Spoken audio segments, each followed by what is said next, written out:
वक्रतुंड महाकाय सूर्यकोटी समप्रभ निर्विघ्नं कुरु मे देव सर्वकार्येषु सर्वदा.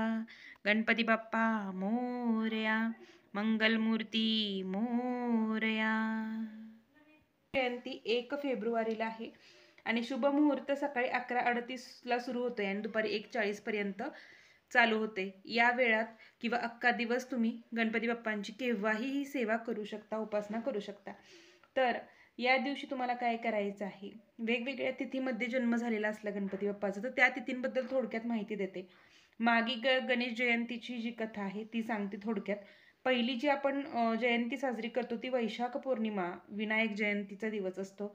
दुसरी करतो ती भाद्रपद शुक्ल चतुर्थी आणि तिसरी करतो ती माघी शुक्ल चतुर्थी जी येत्या 1 फेब्रुवारीला शनिवारी आहे. तर त्याच गणेश जयंतीला आपण गणपती बाप्पांची सेवा उपासना करायची आहे. त्या संदर्भात आज आपण माहिती घेणार आहोत. तर या गणेश जयंती जी माघी गणेश जयंती आहे त्याची कथा थोडक्यात सांगते. असुरांचा वध करण्यासाठी याचं वर्णन स्कंद पुराणात आहे की या दिवशी श्री गणेशांनी नरांतक या राक्षसाचा वध करण्यासाठी विनायक अवतार धारण केला. म्हणून हा दिवस गणेश जयंती म्हणून साजरा केला जातो, माघी गणेश जयंती म्हणून. तर या दिवशी तुम्हाला काय करायचं आहे, सकाळी लवकर स्नान केल्यानंतर जवळपास गणपती बाप्पाचं मंदिर असेल तर मंदिरात जाऊन तुम्हाला फूल लाल फळ अर्पण करायचं आहे. 21 दुर्वा मोदक यथाशक्ती यथाभक्ती तुम्ही करायचं आहे. आता घरी काय सेवा करायची त्या संदर्भात आपण माहिती घेतोय. तर तुम्ही जवळपास मागे गणेश जयंतीच्या वेळेस मंदिरात जाऊन तुम्हाला सेवा उपासना करायचीच आहे. कारण मंदिरातली सेवा ही कधीही जास्त फलित ठरते. तिथे बसून तुम्ही अथर्व शीर्ष, गणेश स्तोत्र किंवा ओम गणपतेय या मंत्राचा जप करू शकता. आता सगळ्यात सुरुवात होते तर सकाळी लवकर स्नान केल्यानंतर देवपूजेच्या वेळेस गणपती बाप्पाची मूर्ती तुम्हाला एखाद्या ताम्हणात घ्यायची आहे. त्यानंतर गणपती बाप्पाला षोडोपचारी अभिषेक आपल्याला करायचा आहे. अभिषेक करताना तुम्हाला ओम गम गणपते नम, ओम गणपते नम या मंत्राचा जप करायचा आहे. पंचामृत घ्या, दह्याने किंवा अगदी कच्च्या दुधाने तुम्ही स्नान घालू शकता. गणपती बाप्पाला अभिषेक घालताना ओम गणपते नम, ओम गणपते नम, ओम गणपते नम या मंत्राचा तुम्हाला जप करायचा आहे.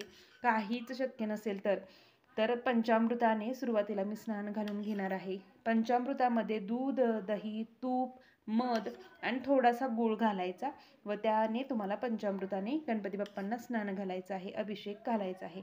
त्यानंतर आपल्याला जल अभिषेक करून घ्यायचा आहे. तर जल अभिषेक करताना काय मंत्रस्तोत्र म्हणायचे आहेत तेही आपण पुढे पाहूयात. तर गणपती बाप्पाचा जो अभिषेक चालू होता तेव्हा तुम्ही ओम गणपते नम, ओम गणपते नम या मंत्राचा जप करायचा आहे. त्यानंतर कोमट पाण्याने मूर्ती स्वच्छ धुवून घ्यायची आहे. बघा, त्यानंतर तुम्हाला कोमट पाण्याने मूर्ती स्वच्छ करून घ्यायची व जल अभिषेक करायचा आहे. आता जल अभिषेक करताना तुम्हाला गळती लावून घ्या की जेणेकरून तुम्हाला मंत्रस्तोत्र म्हणायला सोपं जाईल किंवा अगदी तुम्ही चमच्याने सुद्धा पाणी घालू शकता व म्हणायचं आहे. आता हा जल अभिषेक केल्यानंतर या ताम्हणातलं जे तीर्थ आहे ते संपूर्ण घरात थोडं थोडं शिंपडायचं आणि सगळ्यांनी कुटुंबातील ग्रहण करायचं. याचसाठी आपण जल अभिषेक करत आहोत. त्यामुळे दुधादह्याचा आधी अभिषेक करून घेतल्यानंतर मूर्ती स्वच्छ धुवा. त्यानंतर जल अभिषेक करा. जल अभिषेक आपला चालू असताना तुम्हाला मंत्र काय म्हणायचे त्या संदर्भात सांगते. तर जल अभिषेक करताना तुम्हाला 1 वेळा, 3 वेळा, 5 वेळा किंवा यथाशक्ती 11 वेळा अथर्व शीर्ष म्हणायचं आहे. अथर्व शीर्ष आपल्या नित्यसेवेच्या ग्रंथामध्ये आहे. तर ओम नमस्ते गणपते त्वमेव प्रत्यक्षम तत्वमसी, त्वमेव केवलम कर्तासी, त्वमेव केवलम धर्तासी, त्वमेव केवलम हर्तासी, त्वमेव सर्व खल्विदम ब्रह्मासी, त्व साक्षात मातोसी नित्यम ऋतम वचनी सत्यम वचनी अवत्वाम अवक्तारम अवश्रोतारम. अशा पद्धतीने संपूर्ण अथर्व शीर्ष तुम्हाला 11 वेळा म्हणून घ्यायचं व फलश्रुती एकदाच 11व्या वेळेस म्हणायची असते. फलश्रुती ही एकदाच हात जोडून म्हणायची, तेव्हा अभिषेक थांबवायचा.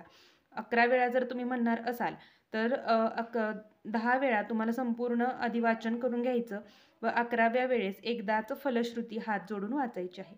त्यानंतर हे तीर्थ कुटुंबातील सगळ्यांनी ग्रहण करायचं आहे.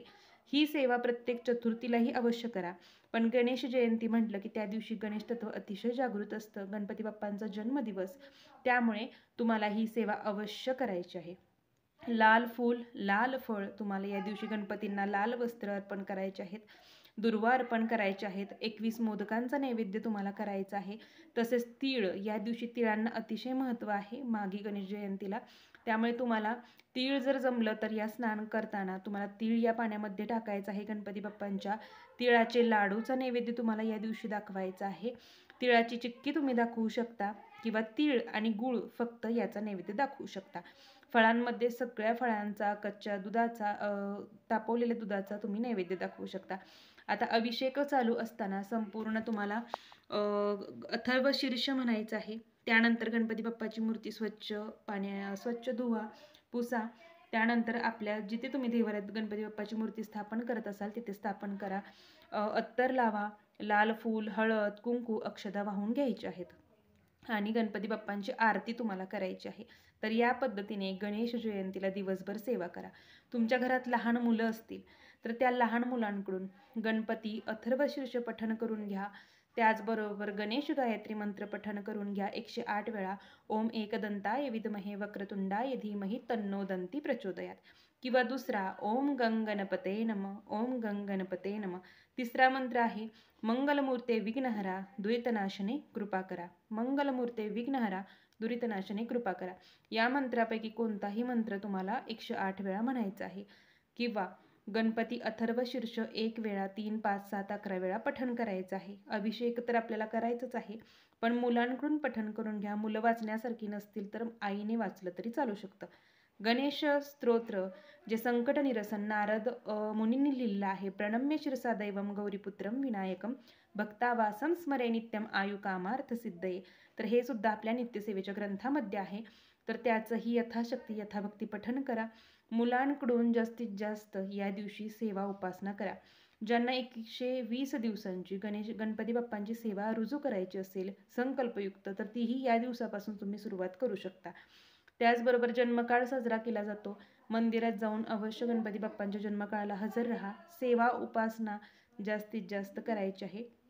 त्याचबरोबर तुम्हाला आपल्या मुलांकडून का सेवा करून घ्यायची, तर ही विद्येची देवता, कलेची देवता असल्यामुळं तुम्हाला गणपती बाप्पाची जास्तीत जास्त मुलांकडून सेवा करून घ्या. दररोज एकदा जर मुलांकडून गणेश स्तोत्र म्हणून घेतलं तर तुमची मुलं एकपाठी होतात.